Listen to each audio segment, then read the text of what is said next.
Welcome to the Sane Estate, where our beautiful, crazy, sometimes politically constipated town of Ipswich tells on itself, and we lovingly take notes. I'm John Woolforth, your overly caffeinated guide through the land of town meetings, front porch gossip, and frequent mumblings of, oh, I didn't know that. We talk about it all, and it's all we talk about, which admittedly may seem disturbing. Let's dive into aging in Ipswich today with the pros and cons and facts of life we can't ignore. Our guest is the Swiss Army knife of elder care, Susanne Pedersen, gerontologist, president-elect of the Ipswich Rotary, Rowley Rotary, host of the Ipswich Memory Café, elder advocate, dementia and mobility specialist, hypnotherapist, paralegal, founder of AvaRides, creator of Coffee with a Rotarian, and companion/respite care pro, to name a few of her talents. Get an oxygen tank? If it keeps our neighbors safer, saner, or more connected, Susanne probably started it, runs it, or fixed it on the way here. Good to see you, Susanne. Thank you, John. Great Fantastic to see you. meet you. Oh, that was Thanks great. for Thank you. coming Thank you so much for having me on today. This is wonderful. I'm happy to have you. Great. Let's dig in. Let's dig in. All right. Why don't we start with like a quick headline about what you do, like a day in the life. So just give me a, we'll cue the Beatles music and. Sure. Well, I love Beatles music. So I merge compassion, action, and fun in caring for older adults. So I like to call them older adults. I don't like to call them seniors. I don't like to. Older adults is the proper name. So I do a lot, as you mentioned. Right. So it all depends on what day. That makes it interesting, right? Right. I'm very busy. The AvaRides company is what I do, is how I make my money. Mm-hmm. But I do a lot of volunteering. So the Memory Café that you mentioned, I volunteer and I love that. We meet once a month with a core group, and people come and join as they want. There's no commitment. So it's a place, it's a social club where older adults with experiencing neurodegenerative diseases or cognitive decline, they can come with their caregiver, and we just sit and we have a good time for an hour and a half. We do different activities. We have coffee, snacks. We listen to music. We do trivia. I keep people engaged. And play games. I mean, I don't know if that sounds interesting to you, but it's fun for me. I think, hey, if you're having fun, they're having fun. That's what I would think, exactly, right? It's sort of contagious. Yes, exactly. And so with the engagement of all that, it's not just me talking or presenting. It's conversations like you and I are having right now, yeah? Yeah. So we go around and I have everybody introduce themselves with their name and some different theme every month. Like the last time I think we did name and favorite vacation spot. Yep. So everybody went around, and so we get to share. And I tell people ahead of time what it's going to be, so that nobody's stumped, when it's their turn. Cool. Yeah, it's nice. So everybody gets to share. So gerontology, okay. Didn't even know it was a field of study until recently, right? I just got edified. Woo! Yeah. So was this something that you just sort of fell into? Was this something you learned like when you were younger? You just decided you wanted to do it? How did you get into it? Actually, no. Gerontology is a new field, like you just mentioned. So that's pretty great. It's the science of aging. Yeah. And a lot of people get it mixed up with geriatrics, which it's not. Geriatrics is the medical side of older, caring for older adults, like the doctors and nurses or whatnot. I'm not a doctor, I'm not a nurse, but I do work with older adults. So you asked what got me into gerontology. It was the death of my father, actually the grief that I felt from that when he had Alzheimer's, and he died of Alzheimer's. Terrible, awful. Right. That grief, after I let it settle for a couple of years, I was able to turn it into action, and I was able to turn it into something productive. And that's where I chose gerontology, was because I saw purpose in that. And so now when I work with older adults, I'm actually honoring my father by doing that. That's fantastic. Isn't that neat? That is very cool. Yeah. People hear Memory Cafe and picture anything from tea time to group therapy, I know I would think similar thoughts basically. So what actually happens in the room on a good day or on any day? Yeah, so in memory care, memory cafe specifically, not memory care, it's memory cafe. It sounds very similar. But memory cafe is not a place for therapy or breakthroughs as such, but it is a place to come and meet and be social, because our Surgeon General last year had declared isolation among older adults, actually isolation across all levels, all ages, an epidemic. I think right? It's a critical issue. It is a critical issue. And so when people are isolated, a lot of times their health declines. And so, and keeping this group social is really important, because they don't have the opportunities to be social a lot of times, because when the diseases like Alzheimer's, or there are 100 other diseases, there are actually so many different types of dementia, but people who are experiencing these problems, their caregivers often experience embarrassment. So they decide, we're not going to go see these people anymore because it's embarrassing, this person does this. In the Memory Cafe, we don't have to worry about that. Right. Because we're all understanding of that situation. Yeah. So it's really a freeing place. It's a no judgment zone. And I declare that, ahead of time. I said, this is a no judgment zone. So if something happens, it's okay. It doesn't matter. Absolutely, right? That's right. I wish my wife would say that to me more often. But it is what it is. Maybe she will. You never know. Obviously, I give anyone credit who has a friend or a loved one that they take care of with dementia. They have dementia and they take care of them. I think it must take an incredible amount of patience, right? Yeah. And understanding. Right. But with that in mind, obviously safety is a big concern for these people. Indeed. What are 3 things that we could do, that a family could do this week to help ensure that their safety is improved, or they're less at risk in the house? So one of the big things that I pay attention to is fall prevention. So immediately, so people who have dementia, a lot of time they'll get a little scuffle. They tend to not lift their feet. Yeah. So you want to remove any area rugs, if possible. All right. Right. Any little step, you want to pay attention to little step ups. For example, if you have a screened-in porch with a little step up, you want to pay attention to that. Okay. So the floor space, you got to clear that floor space off, because also the vision will tend to change. So as the brain degenerates, the vision tends to not work as well over time, and eventually they're down to one eye. So vision is super important to clear everything away so they don't fall over anything or trip over anything.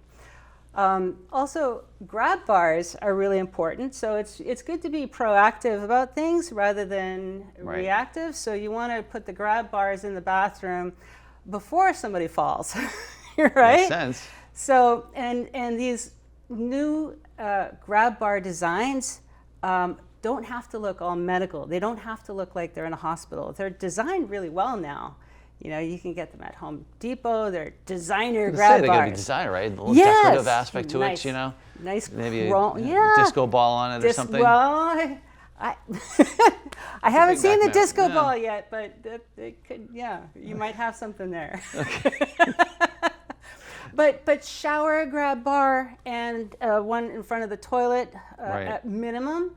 And you might, depending, every situation is different. Everybody's mobility is different. You got to assess that and see what they need or what they might need in the future. That makes a lot of sense. So fall prevention is primary, I would think, is of paramount importance. Yes, right? And one more thing with that, a lot of people have stairs, so wooden stairs inside their home. Yeah. You get somebody with vision impairment and wooden stairs, it's very hard to see one level from the next level, okay? Yeah. You don't want somebody to, the worst thing is to fall down the stairs. We don't want that, right? Exactly. So there's a nice little trick. You can buy these, they're almost self-stick carpet runners that each piece is a different part. Yeah. So you can get enough for each stair, and you can put one on each stair. They stay there. They can come up if you need it to come up. But that creates a little bit of a change in vision. If you don't put it right on the edge, but you put it a little bit beyond the edge so that you can see the edge, then you can see the contrast of each step as they go. So I think that's really important. Pretty fascinating. Okay. Yeah. Also the grab bars. With the stairs. So a lot of these older houses that we have in Ipswich have many layers of stairs, right? Sometimes we have stairs. We might have 2 or 3 steps going up to the house. Make sure there's a railing there. I don't have one. Yeah, well, John. Anyway. You're not needing it yet, but it's good to have. And a lot of these places, we have sunken living rooms. Make sure you have a railing of some kind. I hear you. That would make sense. Yeah. I just tend to fall anyway. That's just me, but maybe, I don't know. I should drink less. Anyway. So mobility, okay, you mentioned mobility a little bit. So a lot of people tend to look at a cane or a walker or something as like a defeat as opposed to a success, right? Or freedom. Right. How can we like get rid of that conception that people have to look at it always that way? I love that question. Because I'm dealing with this with a few of my clients right now, as I have people who, could really use a nice rollator.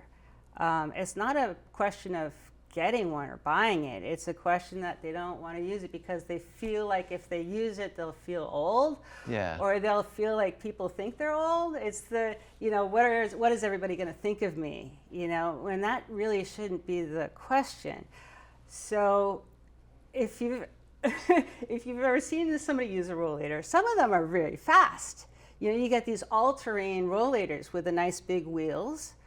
You can really go quite fast on those things. I have trouble keeping up with people when they're on them. I've seen them, and they wear those vests with the sponsors logos on them. Yeah. Racing stripes, yes. But also walkers can also be helpful, but walkers are better than canes. So as far as people thinking that they look old, the thing that makes people look old is furniture walking and not using something like that.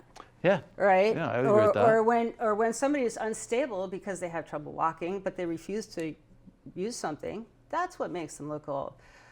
Using something that creates mobility and stability doesn't make you look old. It makes you look productive and healthy, because you're using something.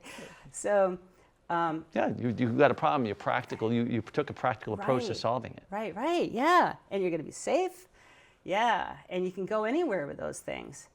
But like a cane is good if you have a sore joint, like a sore knee or something. If you have a limp, a cane is good.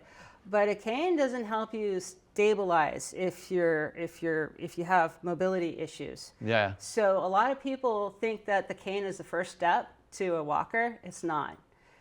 It's a different thing. It's totally different. But people use the cane thinking it's helping them. But to coordinate a cane is not very easy. But it's very easy to coordinate either a walker that has wheels on it or a rollator, even better.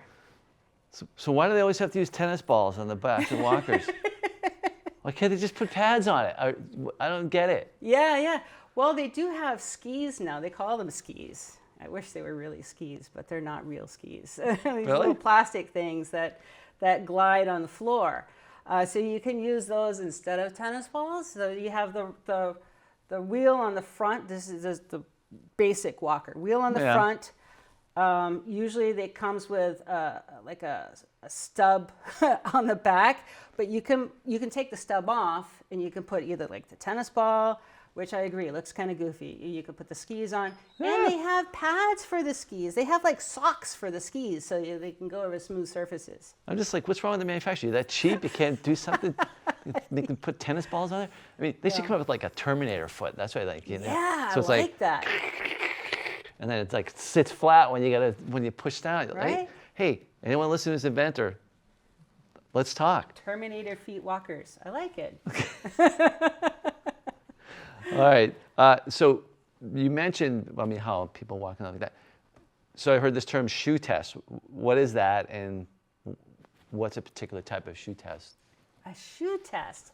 I'm actually not sure what you're referring to here. Okay, so this is just a mythical thing I read from ChatGPT or something. Well, I don't know. So you might be merging more into the geriatric field here.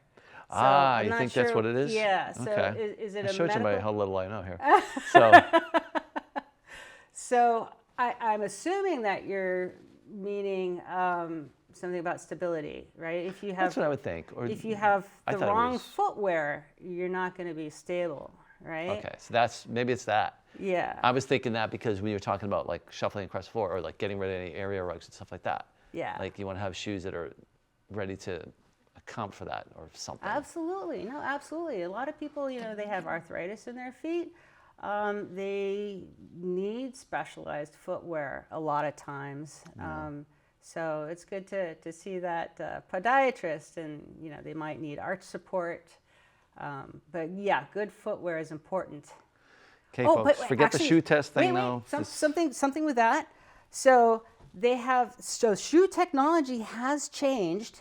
For example, these Right. shoes here, they're laces, but you can go in and out of them, no problem, right? Yeah. So that is new shoe technology, great for older adults. I'm sorry I took my shoes off, but I wanted to show you. At least you had socks on, it's okay. I did. They're not the cleanest shoes, but they're worn a lot. I get a lot of use out of them.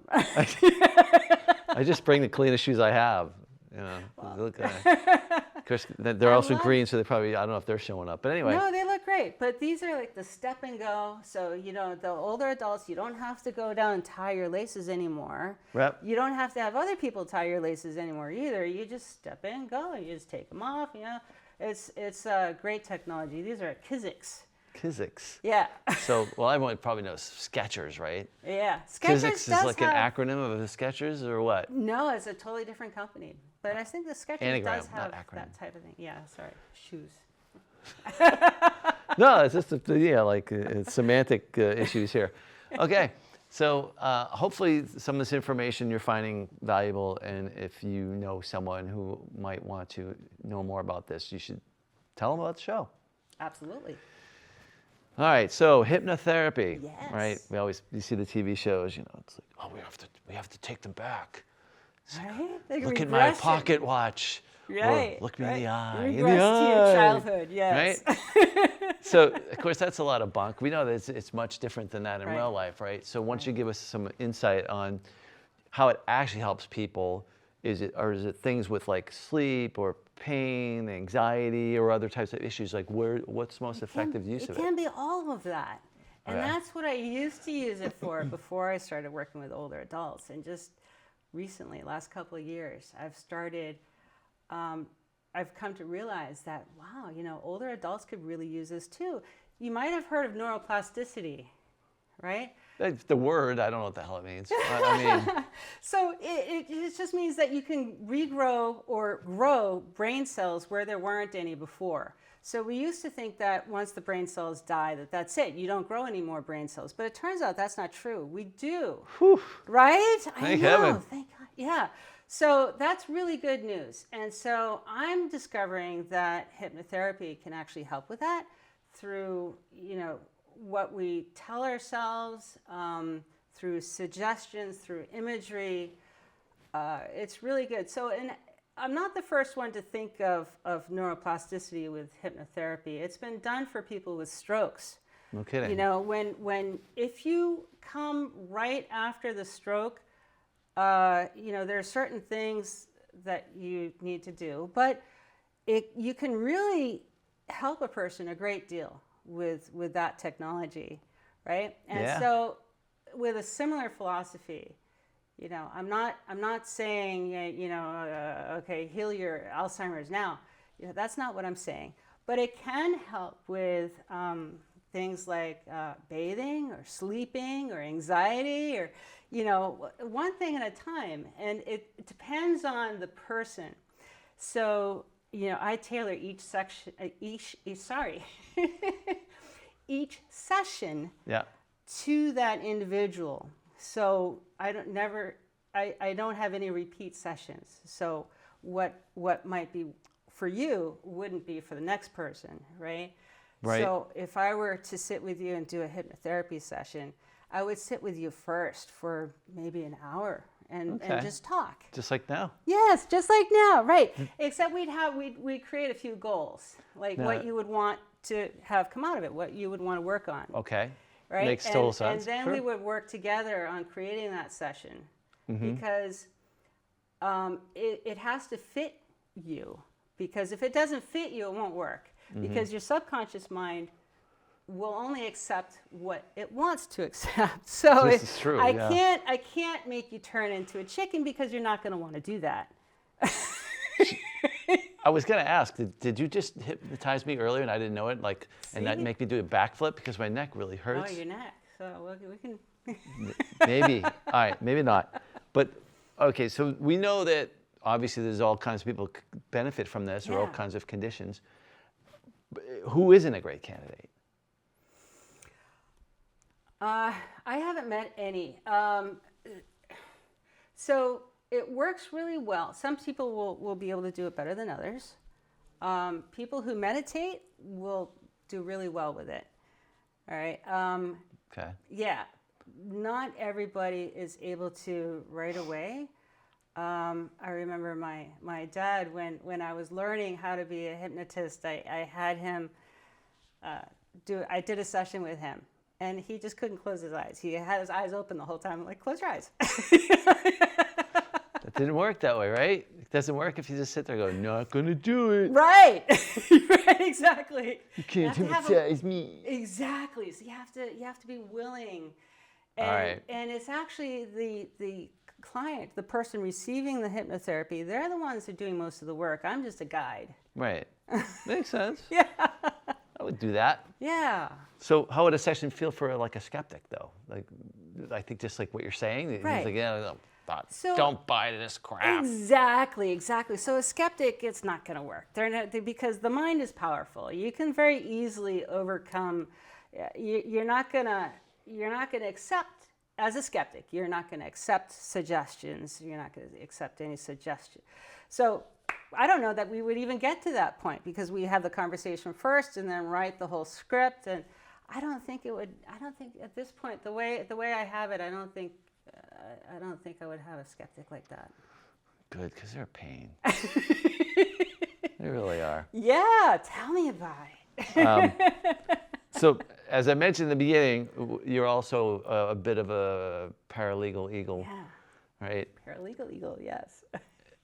And, obviously most people don't think about these things, right? The legal aspects of falling into dementia or, being incapacitated, right? So that if there's not the legal stuff established to make sure that everything goes the way it's supposed to, it could be a problem, right? It could be a big problem.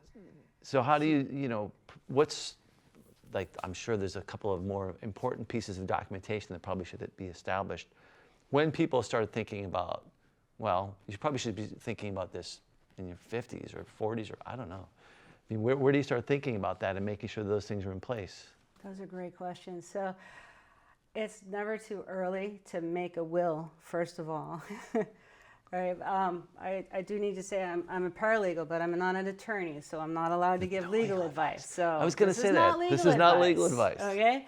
But I do know a few things. So you can do a will at any time. It's no longer valid usually to write a will on a napkin because, for example, in the state of Massachusetts, you have to have each page initialed and dated by the person who's writing the will, or the person who the will is for, rather, because you can have somebody else write it. But you also have to have it witnessed by two people who are not beneficiaries. And then all those signatures need to be notarized by another party that's also not a beneficiary. So it gets convoluted a little bit there. There's a lot, and if you just buy a software program and write your will, you might miss something there, and then your will becomes invalid, and it goes through intestate, through probate, and that could become an issue, right? It's not fun. So got to make sure. I would have an attorney do it so it's correct. Yeah. But there's a lot more than just the will. So when a person has a diagnosis of one of these neurodegenerative diseases, I don't like to say dementia is not a diagnosis. It's a symptom. It's a symptom. Right. Okay. So you want to get a power of attorney if you're a caregiver. So power of attorney, financial power of attorney rather, and living power of attorney, living will. Okay. There's a lot here. So long-term care insurance is something to discuss. I'm not a fan of long-term care insurance. I never recommend it. It can be helpful in some situations, but people pay for years, every month, sometimes a lot of money. So the older you are when you start the long-term care insurance, the more expensive it is. Ugh, and if you have a diagnosis of some kind of dementia, then you won't qualify for it anyway. But so you pay all this money, and then when you finally need it, they send a nurse to the house who's hired by the insurance company. And if the person can have a conversation with that nurse, disqualified. They won't. What? They won't pay. Won't pay. So. Oh my gosh. Yeah, and even if you are able to get it activated so that you can get some of this money back for the care that you need, there's a 100-day waiting period, 100-day period where you have to pay your own first. Usually, it depends on the fine print, but Right. But the fine print usually says you have to pay the first 100 days yourself, which is $300 a day usually. So it adds up. It's a lot of money. So, and then they are always trying to kick you off every month. They find some little way of kicking you off, and then you have to reinstate it. It's very stressful. What insanity that is. It's terrible. So for me, I think it's not worth it. You have another plan in place instead. Let's see. So 5 wishes is something that I recommend people do.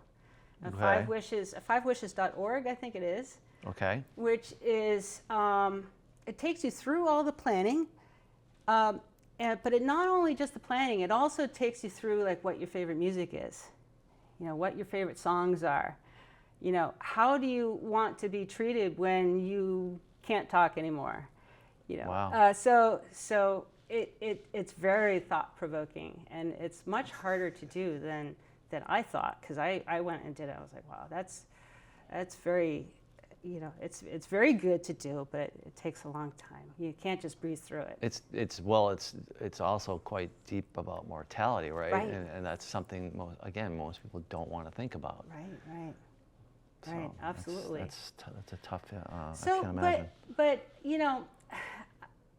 it's easy to get sad and depressed, but I think it's actually a good thing. Like all this prevention or all this, doing it all ahead of time.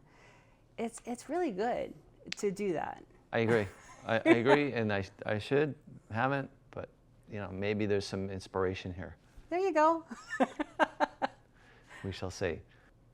Nobody wants to go into a nursing home, but there are situations where it happens. All right. Sure. It's not as common as you might think, but what people of means do oftentimes is that they'll put all their money and assets into a trust, and so then it looks like they don't own anything. All right. So like you own this wonderful studio here. If it's in your name, there's liability there. Sure. All right. But if you put it in a trust that says, I don't know, High Street, then it's not in your name. But there's a 5-year look-back period. So if you were to need a nursing home 6 years from now, that would be fine. But if you were going into a nursing home next week, then it's too late. It's too late. You can't do it then, because what's going to happen is, yes, you can get rid of all the money and the asset, but Medicaid is going to come and go after you. So you're saying anything within 5 years of your past, 5 years in the past, if it shows that you had any assets whatsoever, they're going to go after them. Yep, Medicaid will come after it. Government will come after it and seize it. All right, so otherwise you have to spend down. There's a spending down. You have to use all your own money first, right, before qualifying for help. So that's crazy. Yeah. I mean, not crazy. It's not surprising. 5 honestly. years, you don't want to go exactly 5 years either, because that kind of draws red flags. So Sure. 6 years would be better, but so when people put their trust, all their money and houses and everything into a trust, and they have their child take care of the trust, that's really tricky too. As I know of, I think 2, maybe 3 situations where that child has, taken the house, taken all the money, kicked the parent into the home, and that was never the intention, right? Well raised. Yeah, but so it's, I think it deserves a lot of conversation and communication. There are people now that do trust professionally, so that would be the best thing to do, is just have the third party take care of the trust. I'm not going to go to LegalZoom, I probably think, for that. Right. No, Yeah. you can't. You have to have a good elder law attorney draw all that up. Now, caregivers, I mean, you're a caregiver, right? Yeah. Caregivers, obviously, we mentioned this a little bit about how much patience and tolerance, understanding it takes to be a caregiver, but they're people too, and they go through things. Yeah. So how do we avoid burnout as a caregiver? What's some things they can do to, to avoid burnout and maybe breathe again when they're, free for a minute, or when they have a minute to themselves? It's so hard, because caregiving, when it's a spouse or a parent and you live with that person, it's a 24/7 thing. Yeah. It can be in the middle of the night. It can be day. They can have schedules that are kind of upside down. Yeah. So it's very difficult. There are a couple of things. So one, reach out to the Council on Aging, because they have programs and they're just wonderful. Some Council on Agings are better than others. This one in Ipswich is fantastic. I heard. Yeah. Then for people who don't have means, there's senior care in Gloucester. There's ASAP, and they have programs, but the problem is there aren't enough workers to fill all the needs. Yeah. So people qualify for receiving benefits, but there's nobody to actually do the work to give them those benefits that they qualify for. So it's a little tough. That's tough. Yeah. But so with caregiving, so a lot of blame gets put on the person that they're caring for. It's very common, Yeah, I can Elder imagine. abuse. Yeah. A lot of times it's not intentional, but people find themselves yelling at the person that they're caring for. Right. Oh, they need to, just get up already. Just get up. Come on, let's go. It doesn't work like that. Yeah, I know. I mean, I don't know. I can imagine. I shouldn't say that. I mean, full disclosure, my mom passed from dementia. Oh, I'm sorry. Yeah. Thank you. And I have some experience with that. However, I will give much more credit to my brother, and who did far more than any of the rest of us did. That's nice. Yeah. But I hear you. So please continue. Okay, sure. So if the caregiver is experiencing a lot of burnout, frustration, that caregiver needs to actually look at their own method, because it's not the person who has dementia, it's not their fault. Right. It's the caregiver's fault. And that kind of stings to hear that.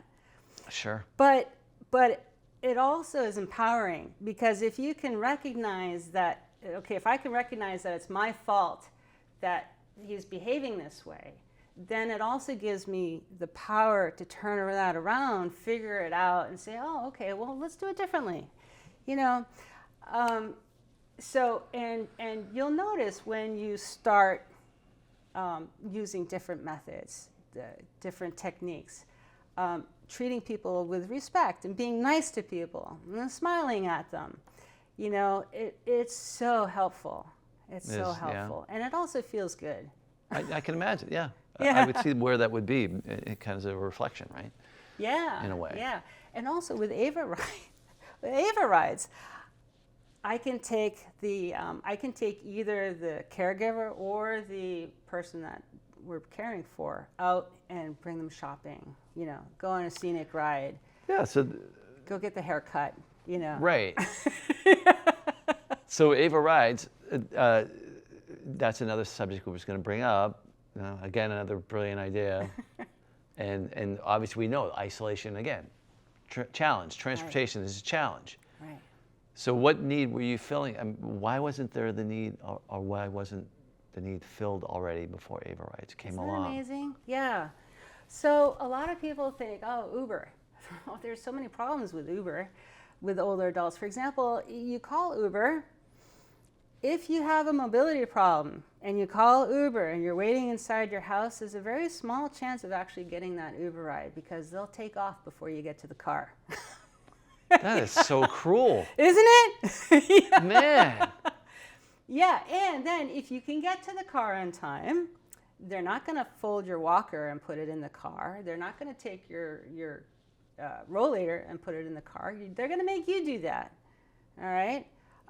They're not going to, if you go to the store, they're not going to help you carry your groceries into the car or up the stairs into the house. You know, they're not going to do any of that. And so that's our idea, is to do all of that, door-through-door servicing, but also, you know, to have them ride in the front seat with us, because that's companionship, right? Is that Uber's new motto?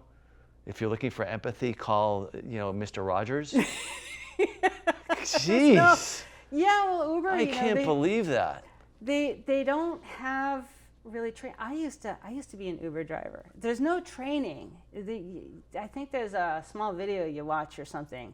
You have to provide them with documentation like insurance or whatever, and then you're pretty much good to go. So that's why I don't use Uber. All right. So what's the process? So if I wanted to use AvaRides, who do they call and what? Well, they call either myself or my partner Nathan. Yeah. Okay, so you've got a Facebook page or a website and a phone number and all these things. My Facebook page has not really been updated in quite a while. Same with the website. But yeah, I'm working on that. But I have an email. So may I? Yes? Yes, absolutely. Okay, so email is Susanne@AvaRides.com. Susanne is SUSANNE at AvaRides is AvaRides.com. And so Ava is my middle name. That's why we chose that. I gotcha. It kind of flows nicely, right? Yeah, sure. Yeah, thanks. And I also do coffee visits at gmail.com. I use that one more frequently. Okay. Because it's easy to remember. It's usually not misspelled, so you get coffee visits at gmail.com. Anyway. We'll add this information to the Facebook page, cool. The Sane Estate Facebook page. We'll add it there too. Oh, so. Super, great. Okay. Thank you. Yeah. Awesome, Exciting. awesome. So let's talk about advocacy in the trenches. And I forget what this is, so we're going to have to wait a second. Okay. Yeah. So the systems you deal with every day are not necessarily, straightforward, easy, right? Tell us about a time you helped an elder or caregiver navigate this convoluted system or systems that you deal with every day, and how was it worthwhile? Right. So I do a lot of consulting, and so I walk people through. I give advice on, if they have a situation. For example, we had a client who was in a nursing home that was a locked facility, and it was bad. It was bad. I hear horror stories about this. Oh God, yeah. I went to visit. All right, so I had the spouse come and visit, and we visit together. And I was able to report back to the daughter the conditions of the place. I'm like, you gotta get this guy out of it's not a good place. And so she didn't know that, right? So Sure. I was able to get that ball rolling, and actually she found a new place, and together we worked on that, because there's a rating system for nursing homes, assisted living, all these places, even home care has rating systems through mass.gov, medicare.gov, or is it Medicaid? But there are websites to use, and so we looked at those together, and we chose one together, and that worked out really well. And now it's not a locked facility, so he can leave whenever he wants, really. Yeah, it's not jail now? So, so we pick him up and we bring him to, lunch. Right. And we go bowling and, Bowling? whatever. I'm in. Yeah. So, and I have a couple of clients that we go bowling with. And driving range is another one. So, and it's a little bit different. That sounds like fun. It is fun, but it's not the way that you might think that bowling is, because I'll stand there and make sure that they're bowling in the correct lane. Sure. Make sure that they have a ball to, I might, they bowl and I'll give them another ball, and I'll give them another ball, that sort of thing. So. I mean, they're not gonna. I would assume they're not gonna understand the rules so much, or they understand what it is, but they're not. Well, we know. Yeah. They need assistance, and that's why you're Candlepin. So Candlepin is really nice in this area. We have a lot of we don't. It's not a lot, but there's more Candlepin than 10-pin. 10-pin is more difficult because you have to navigate the fingers into the holes and let go at the wrong. Yeah, and then you get the wrong fingers in the hole, and it's more complicated. So the Candlepin is nice. I'm in for. I love Candlepin too. Yes. 10 pins are like it's to me. 10 pin is easier to like get strikes and stuff. Right. But holding the ball is like. Yeah. Anyway. The right weight.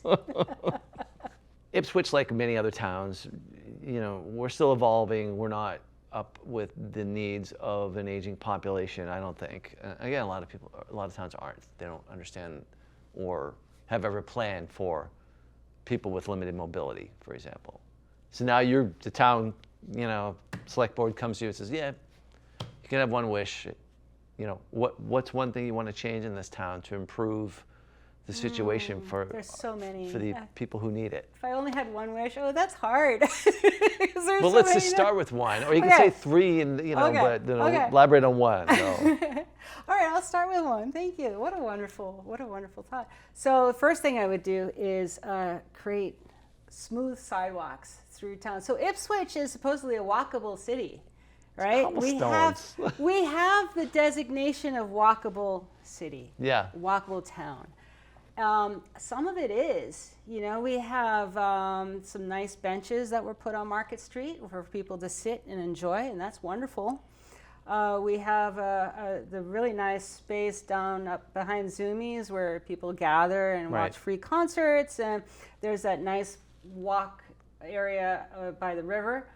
The River Walk? The River Walk, yeah. Good, cool name, I think. Yeah, right. But if you go on other sidewalks, so if you continue up Market Street by where the old Five Corners used to be, and go up Central Street towards CVS, if you're in a walker or rollator, you can only go so far before you end up going over tree stumps. Yeah. And unstable. So I watched somebody once in an electric scooter. You theoretically should be able to go all the way over to Shaw's from Agawam. But you can't because the sidewalk is in a couple of places in shambles. It's terrible. Yeah. I've seen it. I've ridden it on a bicycle, and I was like, Yeah. BMX, baby. Yeah, right. That's what you're doing. Right. So imagine the scooter just can't do it. You know, those nice fancy electric scooters, they can't do it. And so speaking of Agawam, so we have that section where there are a lot of older adults, and they've just renovated that, which is wonderful. But the sidewalk stops there. Oh, no, it stops up by the Hellenic Center. Uh-huh. And so from the Hellenic Center over to Riverbend, where we have this wonderful assisted living facility, there's no sidewalk. So you got the assisted living facility, they're stuck, or they either have to just stay there or walk in the road, or there's just no. That seems really silly to me. I agree. I think that's the same with you, a lot of streets. They don't have right. sidewalks. Like you built these places, you didn't put sidewalks in. I don't get why. Right. But you go a half mile further and they start the sidewalk again. Yeah, they're just. Are you paying attention? They just want to make sure you're paying attention. It's just that one area. Yeah. It's a jigsaw puzzle in process. Right. So walkable city, to some extent, yes, but not totally. We could do a lot better. So we need to work on that. Yeah. Fantastic. But also housing, Huge challenge. Huge challenge. A lot of people don't want their tax money to go to public housing, right? But our older adults, a lot of our older adults live in public housing, and they are starting to renovate those houses, or that housing. But why does it have to fall apart before we renovate them? It's because we're a very reactionary species, it seems. Right. Yeah. Proaction and proper response are afterthoughts sometimes, it seems. Right. Which has to get unsafe it's a contradiction before, in terms, isn't it? Right? Yeah. All right. Well, Suzanne, this has been fantastic. Lots of information there. And so if people want to know more about the mobility challenges or hypnotherapy or how to maybe prod Ipswich to make the place more walkable, how do they reach you again? coffeevisits@gmail.com. So all right. Visits plural, yes. Fantastic. All right. Well, now it's time for the lightning round.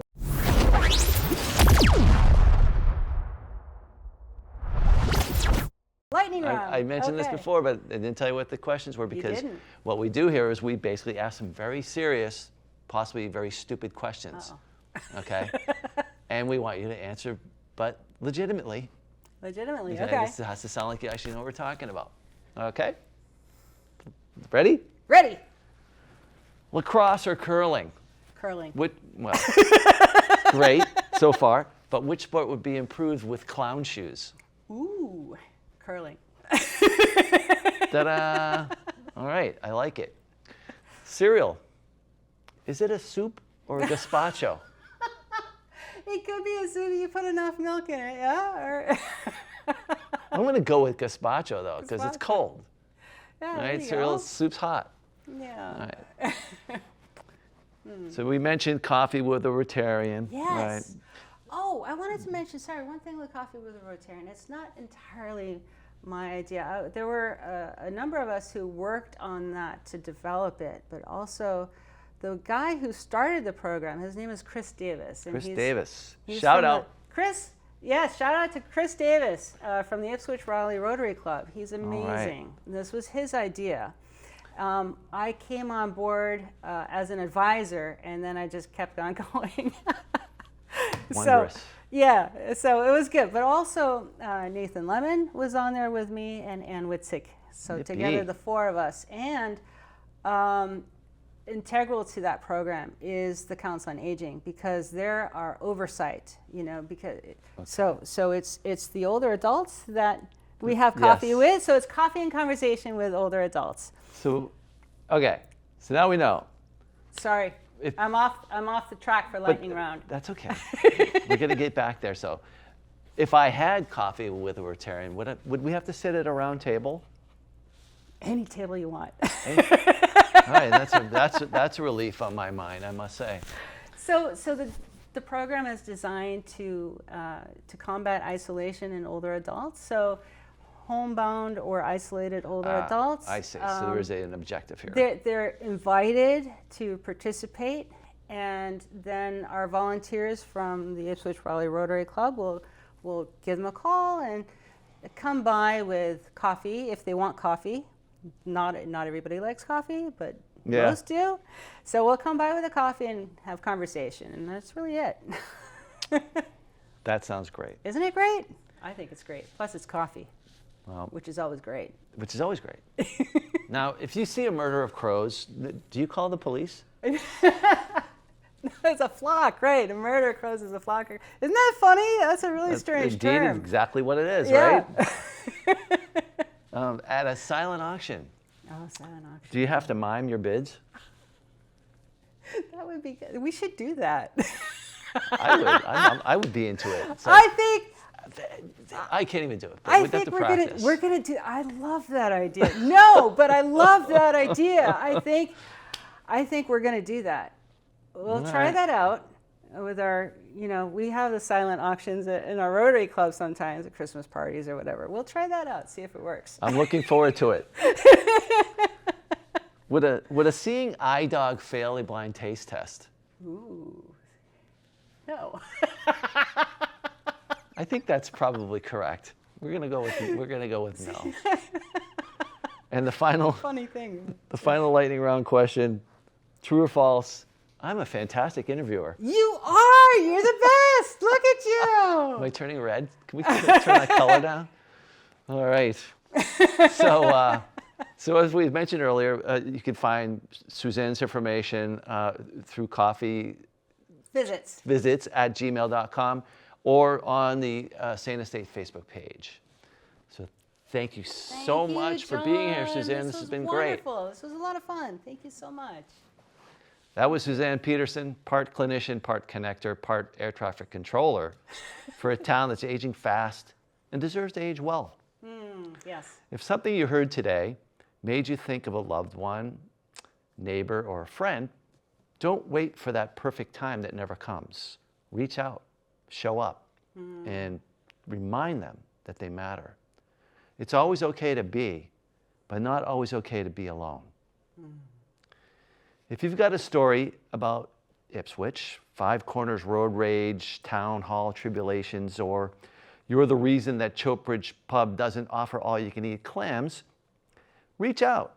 We'd love to hear more from you and what stories you might have. Email us at guest@saneestate.com. Rate the podcast, bully your friends into listening, and keep the civil and civic life. I'm John Woolforth. Until next time, stay curious, stay kind, most of all, stay sane.